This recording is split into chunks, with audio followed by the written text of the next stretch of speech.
आगे के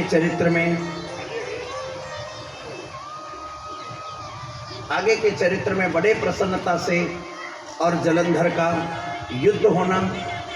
सभी देवता आए और विष्णु को समझाने लगे को आपको हमने युद्ध के लिए जलंधर के साथ में युद्ध के लिए भेजा था कि भैया लक्ष्मी जी मानी नहीं और उसने कहा कि पियर चलो, तो मेरे को मजबूरी में पियर जाना पड़ा। तो गया तो मैं युद्ध करने था, मगर लक्ष्मी के कारण अब वो मिलने गई तो मैं रुक गया वहाँ पर। जब इस प्रकार समझाया और सभी देवताओं को कुटिया लिए और कुटिया करके बिठा दिया, समझा बुझा करके, और बड़े प्रेम से वहाँ से चल दिए। अब पुनः युद्ध होना, शिव और जलंधर का भी युद्ध हुआ है, यहाँ तक का भी वर्णन आता है। और घमासान युद्ध होने के बाद अब यहाँ देवताओं ने विनती करी कि आखिर किया क्या जाए, ऐसे तो ये मरने वाला है नहीं। फिर शिव जी ने प्रार्थना करी, विष्णु जी से कहा। विष्णु ने रूप बदला और रूप बदल करके वृंदा के साथ में जाना और रमण करना, रमण किया। इधर जलंधर मारा नहीं गया था, फिर भी रमण किया, उसका सतीत्व भंग हुआ। और उसके बाद में उसके सतीत्व भंग होने के बाद में वहाँ से बड़े प्रेम से और शिव जी का और जलंधर का युद्ध होना, शरीर छूटना। कथा तो इतनी बड़ी विस्तार से है जलंधर की, क्षेपक की कथा, वीर कथा, भाष्य कथा और अमृतोद्भव कथा, 3 कथा जलंधर की अलग अलग है। और तीनों ही इतनी बड़ी है कि मैं रात की 8 बजे 9 बजे तक भी सुनाऊं तो भी पूरी होने वाली कथा इतनी बड़ी है कि अशित गिरीशमस्या कज्जलम सिंधु पात्रे सुरतरोवर शाखा लेखिनी पत्रमूर्वी। अशित गिरी समस्या, यहाँ इसकी नियत पार्वती पे भी खराब हुई थी। जलंधर की नियत पार्वती के ऊपर भी खराब हुई थी और युद्ध शिव जी का और वहां से ही चालू हुआ था। तो जहां से पार्वती के ऊपर नियत खराब हुई तो इंद्र को बुलाया, सबको अपने बंदी बना लिया और बंदी बना करके जलंधर ने इंद्र से कहा कि जाओ एक काम करो, पास भोलेनाथ को जाकर के शिव जी से ये बात कहो कि मैं तुम्हारी पार्वती को पसंद करता हूं, तुम्हारी पार्वती मेरे को दे दो। अब ये बात किसमें हिम्मत के जो शिव जी के पास में जाकर के कहे कि तुम्हारी पार्वती जलंधर को पसंद है और पार्वती जलंधर को दे दो, किसकी हिम्मत? पराये आदमी की पत्नी मांगना नॉर्मल बात है कि डायरेक्ट तो, और कोई सोना चांदी की चीज हो, खाने पीने की कोई चीज हो, रसगुल्ला हो, वो बात एक अलग।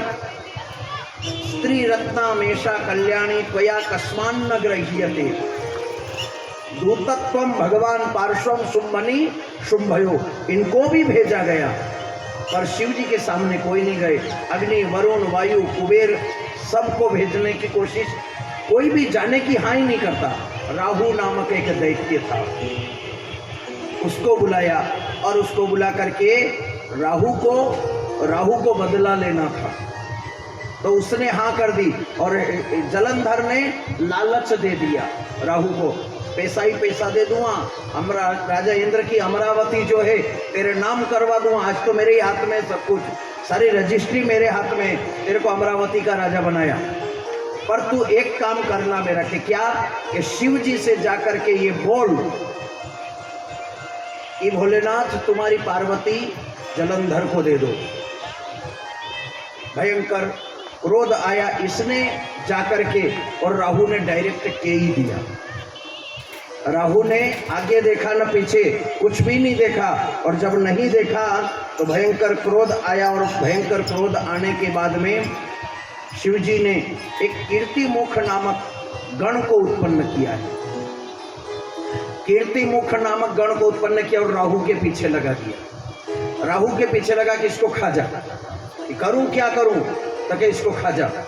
जब उसको आज्ञा दी खाने की, तब वो खाने के लिए दौड़ा, तो आगे आगे राहु और पीछे पीछे कीर्तिमुख। 3 लोक 14 भुवन के अंदर किसी ने भी उसकी रक्षा नहीं करी। ब्रह्मा, विष्णु, इंद्र, वरुण, कुबेर, वायु, सूर्य, पृथ्वी, असुर, राक्षस, देव, दानव, किसी ने भी नहीं करी। यहाँ तक कि जलंधर ने भी नहीं करी। कीर्तिमुख को देख करके जब नहीं करी तो घूम घाम करके विष्णु के पास आया।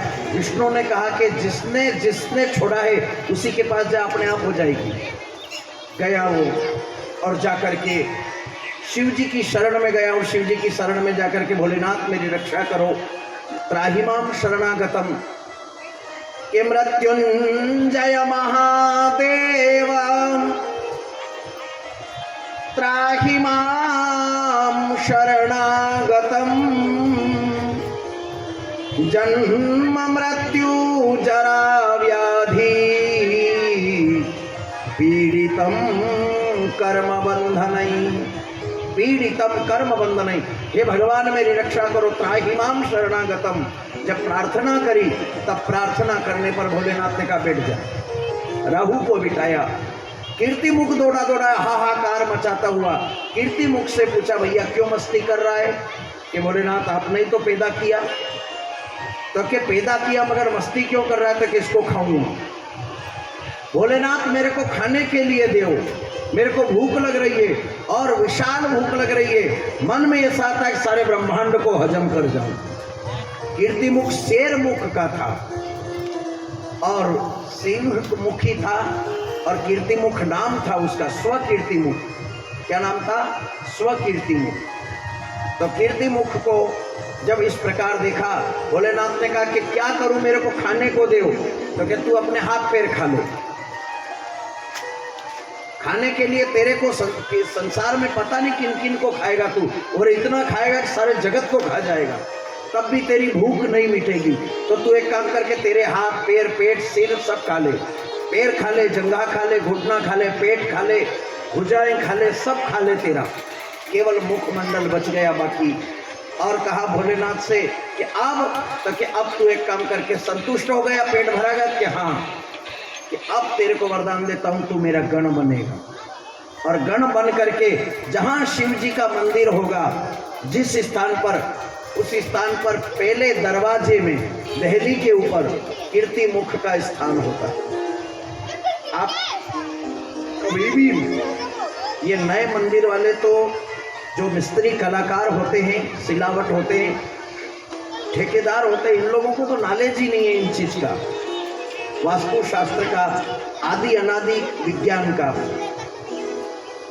मगर पुराने जो विद्वान होते थे, शिल्पी, वास्तुशास्त्र के विद्वान, देखो वास्तुशास्त्र, बहुत सारे लोग कहते क्या होता है वास्तु, सब फिजूल की बातें हैं, बिजनेस धंधा की बातें हैं, फालतू की बातें हैं।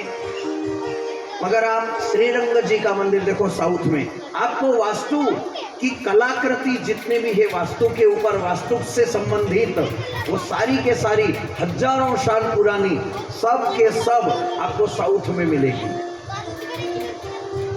साउथ दर्शन करने जाते हो, तिरुपति बालाजी, श्रीरंगम, मल्लिकार्जुन, परली बैजनाथ, जितने भी मंदिर हैं सब श्री यंत्र के अनुसार निर्मित है।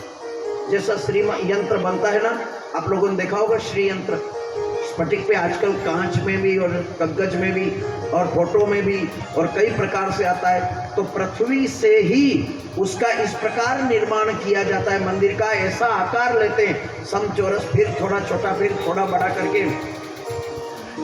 अच्छा यूं नहीं दिखेगा, ऐसे समझ में नहीं आएगा, ऊपर से देखा जाए तब समझ में आता है। सुमेरु जो मंदिर का शिखर होता है वो सुमेरु पर्वत के समान दिखता है। उसके अंदर गर्भगृह में श्री ठाकुर जी या भोलेनाथ विराजमान होते, वो श्री यंत्र के रूप में, श्री यंत्र के आधार पर तिरुपति बालाजी देखो, श्रीरंगम जी देखो, रामेश्वर देखो, मल्लिकार्जुन देखो, भीमाशंकर देखो, कृष्णेश्वर देखो, ओंकारेश्वर देखो, उज्जैन देखो, सब श्री यंत्र से स्थापित है।